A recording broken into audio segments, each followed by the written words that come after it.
Hello दोस्तों, स्वागत है आपका इस नई वीडियो में। इसमें हम बात करेंगे टीसीपी और टीसीपी ओवरव्यू की बात करेंगे। दोस्तों, ये एक सीरीज़ का पार्ट है जिसमें हम टीसीपी के बारे में पूरी डिटेल लाइक इस सीरीज़ को एंड तक देखेंगे। इस वीडियो की बात नहीं कर रहा मैं, इस सीरीज़ की। तो आप टीसीपी के बारे में सब कुछ जान जाएंगे। तो ये पहला वीडियो है और इसमें हम टीसीपी के ओवरव्यू में कैरेक्टरिस्टिक्स देखेंगे टीसीपी की। टीसीपी जैसा आप दोस्तों जानते हो कि ये एक ट्रांसपोर्ट लेयर प्रोटोकॉल है, जो यूडीपी भी ट्रांसपोर्ट लेयर प्रोटोकॉल है, जिनका काम है डेटा को एंड टू एंड ट्रांसफर करना।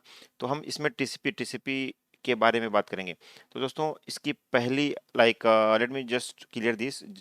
मैं इसके आगे वाली वीडियोस में जो टीसीपी हेडर है उसमें एक एक जो पॉइंट है यूज़ होने वाली सोर्स पोर्ट से लेकर के एमएसएस या ऑप्शंस या एनीथिंग जो भी हेडर में सबको डिटेल में बात करने की कोशिश करूंगा कि किस तरह से वो कैलकुलेट होती है या किस तरह से उनके वो काम करती हैं। तो ये काफ़ी डिटेल्ड वीडियो होने वाली है आगे चल करके।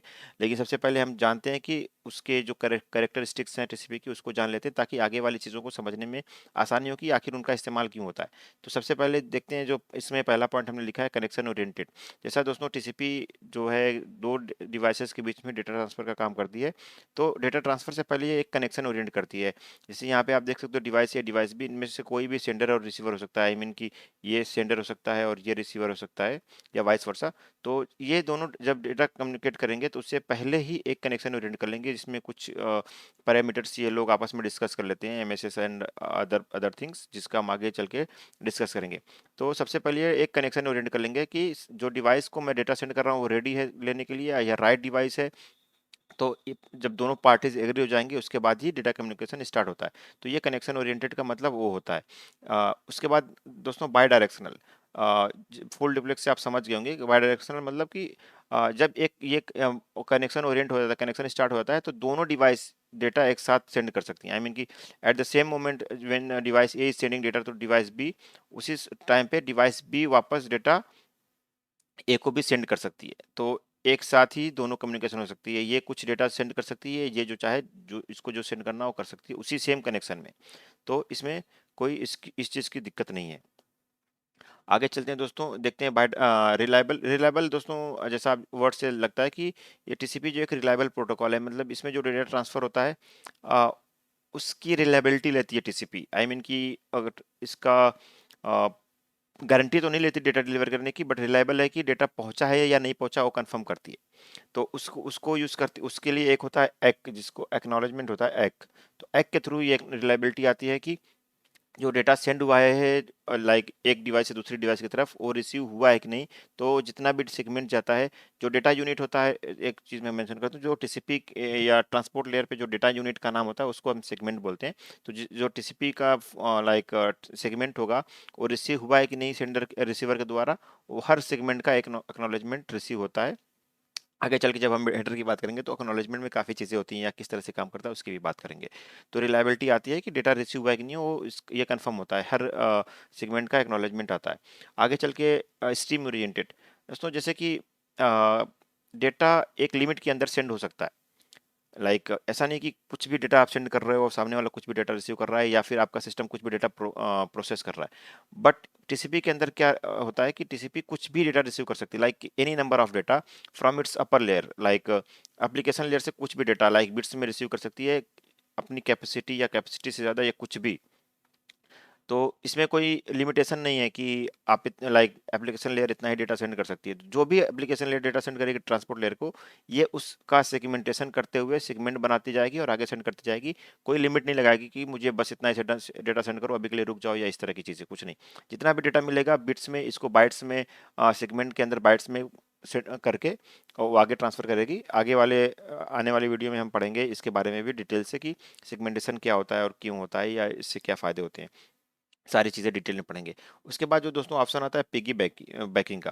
पिगी बैकिंग का मतलब दोस्तों होता है कि जैसे कि हमने यहाँ पे रिलायबिलिटी की बात की कि यहाँ पे जब जो भी एक्नॉलेजमेंट जो भी सेगमेंट जाएगा या पैकेट जाएगा उसका एक्नॉलेजमेंट आता है। तो दोस्तों मान लीजिए कि ये डिवाइस ने ये डिवाइस सेंड कर रहा है डिवाइस बी को, ठीक है। इसमें क्या होगा कि ये बहुत से डेटा सेंड कर रहा है, अलग अलग पैकेट्स के फॉर्म में डेटा जा रहा है। तो और हर पैकेट का ये एक्नॉलेजमेंट आ रहा है। और एट द सेम टाइम अगर इसको कम्युनिकेट करना है तो ये अलग से उसका डेटा भी सेंड कर रहा है। तो इससे क्या होगा, नेटवर्क में चोकिंग हो सकती है, बैंडविड्थ का मिस यूज हो रहा है। लाइक कि कि सिर्फ प्रोसेसिंग में भी प्रॉब्लम होगी, क्योंकि बहुत ज़्यादा पैकेट्स हो जाएंगे जिसको प्रोसेस करना पड़ता है। तो डिवाइस भी क्या कर सकता है कि एक्नॉलेजमेंट पैकेट के साथ साथ ही डेटा भी सेंड कर सकता है। जो उसमें स्पेस बचता है, जो भी इसकी कैपेसिटी होगी, हम आगे आने वाले हेडर में बात करेंगे, हेडर हेडर वीडियोस में। तो उस एक्नॉलेजमेंट पैकेट में डिवाइस, जो रिसीविंग डिवाइस है, वो अपना सेंड लाइक डेटा भी सेंड कर सकता है। तो एट द सेम टाइम ये जो कम्युनिकेशन है बाय डायरेक्शनल, उसमें क्या होगा कि एक्नॉलेजमेंट के साथ डेटा ट्रांसफर हो सकता है। तो इसको हम बोलेंगे पिकी बैकिंग। तो उसका इस्तेमाल कर रहा है, एक्नॉलेजमेंट पैकेट का भी इस्तेमाल कर रहा है डेटा सेंड करने के लिए।